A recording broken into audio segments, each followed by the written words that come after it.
Welcome to Culture Crash, where we examine what's new and old in entertainment.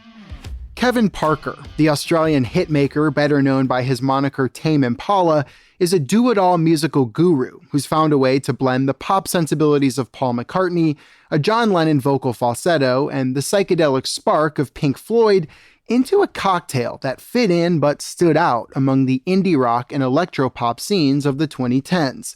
His 2015 album Currents is a classic among millennials, with tracks like The Less I Know the Better, Let It Happen, and New Person Same Old Mistakes racking up billions of streams across platforms and dominating Spotify-wrapped Instagram stories even years later.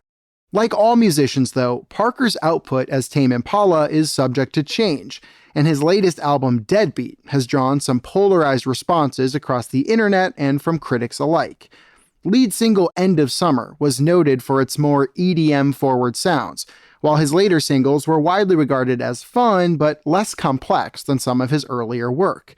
And that may be true, but these songs still sound unmistakably like Tame Impala to me. So yes, the album's opener, My Old Ways, uses a head fake start that sounds like a voice note as a way to drop the listener into a vibe that's more dance clubby than anything on Currents. But I disagree that that's necessarily a bad thing, or that an artist should spend their lives chasing the high of their previous work. Parker is a husband and a father, as made clear by Deadbeat's cover, which shows him with his daughter. And his new album isn't steeped in quite as much existential dread and questioning as some of his past work. That's probably by design though, and not a sign of creative decay. A slower, more stripped back and bubbly sound seems to make sense for where he's at in his life. Despite the polarized response, Deadbeat features a number of standout moments and tracks. I'm drawn to the romance of Piece of Heaven and the infectious fun of Dracula.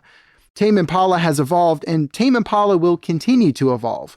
Those albums still exist though, and his new phase offers enough infectious hooks and catchy melodies to keep me coming back. Will this album become a Tame Impala cult classic? I'm not sure, and only time will tell. In the meantime though, I'll be bopping along to Loser. I'm Evan Rook.